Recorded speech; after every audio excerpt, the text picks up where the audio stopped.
दिक्कस्तिभि कनककुम्भमुखावसृष्ट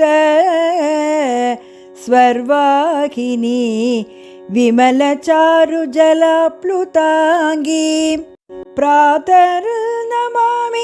जगतां जननीमशेष लोकादिनाथगृहिणी अमृताब्धिपुत्रीं कमले कमलाक्षवल्लभे त्वं करुणापूरतरङ्गितैरपाङ्गैः अवलोकय मामकिञ्चनानां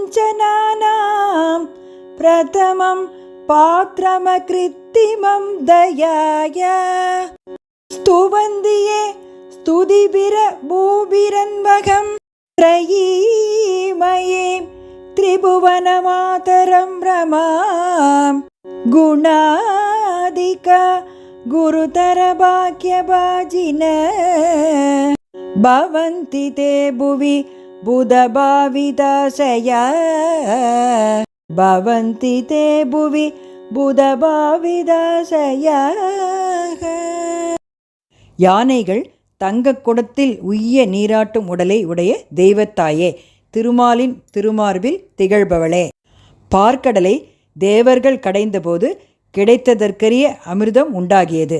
அந்த பெருமை பொருந்திய பார்க்கடலின் செல்வியே, உலகத்திற்கெல்லாம் நாயகனான ஸ்ரீ மகாவிஷ்ணுவின் நாயகியுமான ஸ்ரீ லக்ஷ்மி தேவியே, உன்னை வணங்கி போற்றுகிறேன்.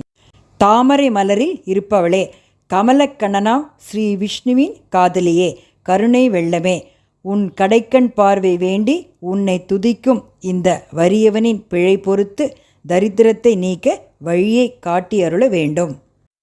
மறைகள் மூன்றின் வடிவமாகவும் மூவுலகம் தொழும் தேவியாகவும் திகழும் ஸ்ரீ மகாலட்சுமியே, உன்னை கனகதாரா ஸ்தோத்திரத்தினால் துதித்து போற்றுவோருக்கு நிறை செல்வம், கீர்த்தி, ஆரோக்கியம், நிறை ஆயுள், புத்தி மற்றும் வாழ்வில் எல்லா ஐஸ்வர்யங்களையும் அளித்து பூரண நலமும் அளிப்பாய் தாயே.